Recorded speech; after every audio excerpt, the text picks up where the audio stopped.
Just a quick pan of the small town of Lauterbrunnen, a good jumping off base for Schilthorn without having to be in, I think, the very touristy places of Mürren. Look up the main drag, visit two falls, one Staubachh Falls and the other is Staubbach Falls at the very end. Come back and then maybe take the train over to Wengen, do a little hike, and nice fountain. Looking for waterfalls or evidence of them in Switzerland mountains is like looking for diamonds in a jewelry shop. They're everywhere. All those dark stains are, in the season when the rains come good enough, are little waterfalls. Here in a creative form, a tribute to rocks. It's interesting, the restaurants here close at 9, even though they're packed up with reservations. The ice cream shop apparently closes around 7, even though it should be packed as long as the restaurants are.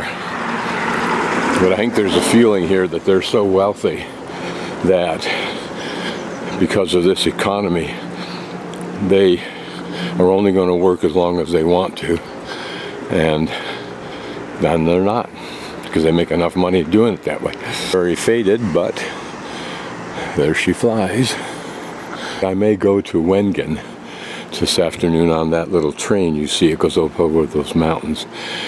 That was known for a number of things, but one of the things it was known for is during the Second World War, pilots would be, I hate to say interned there, but they would land in Switzerland if they could, and then that's where they would spend the period of time in a containment camp.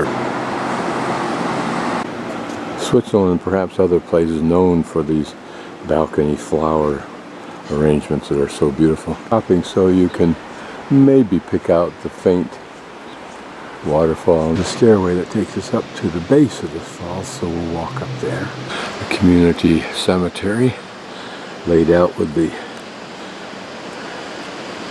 quaint precision of Switzerland, and yet certain variety in the headstones or what passes for that.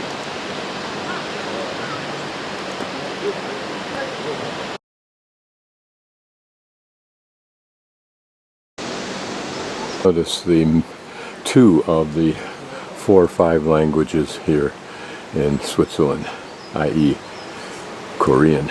Here a tunnel where even the Swiss must find it too difficult to climb straight up, or thus they're protecting us from the onslaught of the falls. Apparently that is it. That's the reason to protect us from the onslaught of the water. So what it's actually doing is taking us directly underneath the falls, which is rather clever. I'll put my camera out over the railing. Pretty imaginative. Back in there behind the trees is where that walkway goes. You may be able to see a little bit of it there. Nice steep climb up there to start the morning.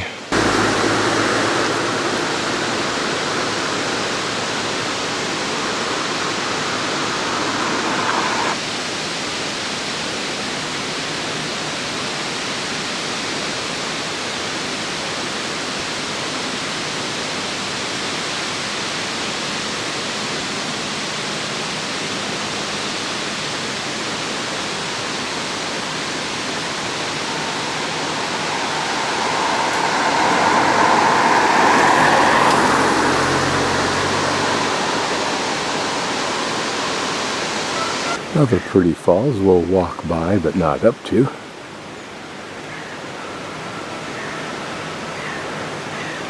This is a typical Swiss campground, laid out with beautiful precision.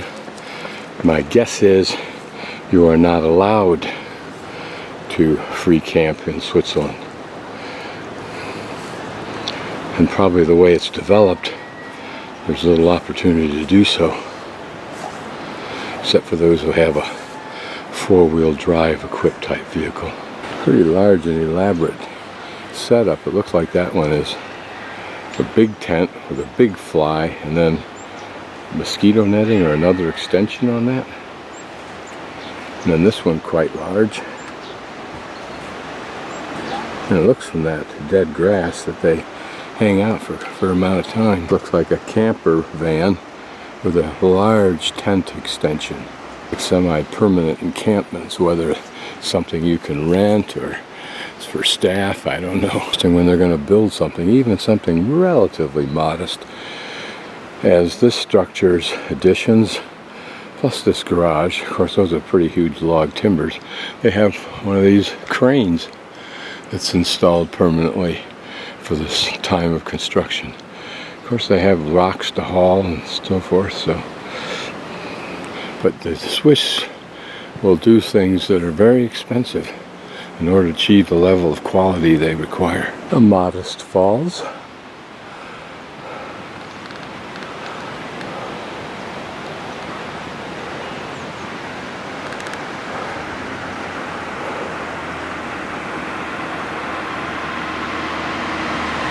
Notice in the background there, that's the peak that we were using as a milepost, if you will, from the top of Schildhorn.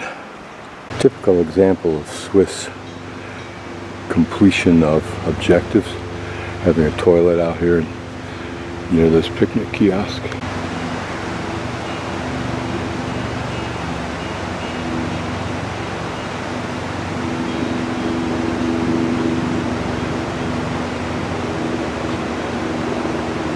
Herd of, looks like goats, unless they're shorn sheep.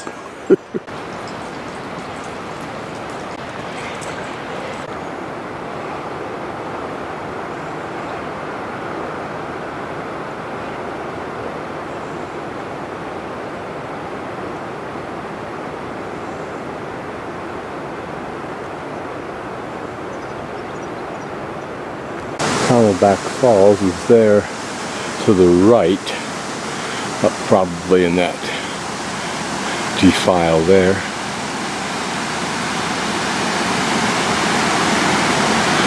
And we're walking up here in search of a couple more waterfalls and views. And as I stopped here, I noticed one not there.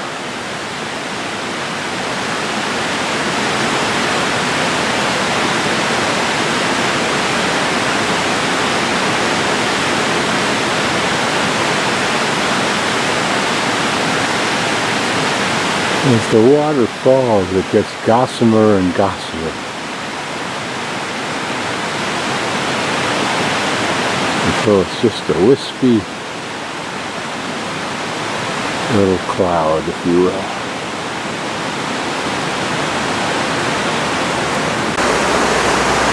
Probably an old barn. Endless bike paths marked out.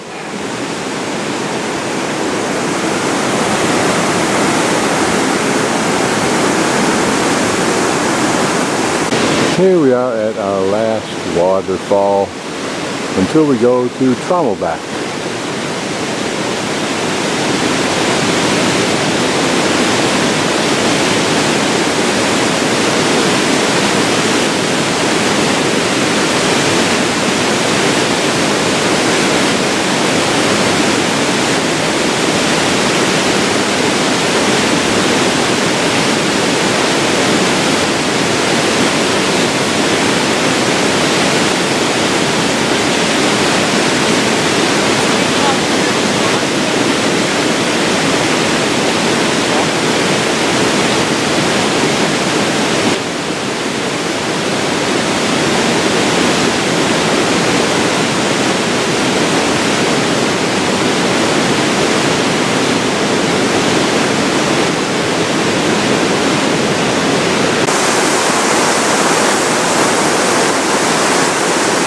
This is another cable car that takes you up from the valley to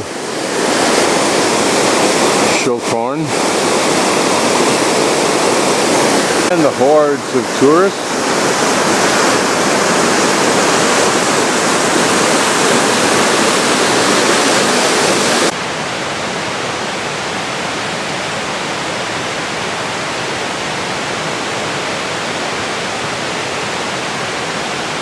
It's a pretty little path to walk down in the woods, parallel to that river that we looked at a moment ago, and route down to Staubach Falls, which I may opt not to visit today because there's too many people here on this national holiday. And I'm guessing if I go tomorrow morning early, I'll not only have fewer people, then I can get back on the bus, get down, pick up the train, be back into Interlaken and in my hostel.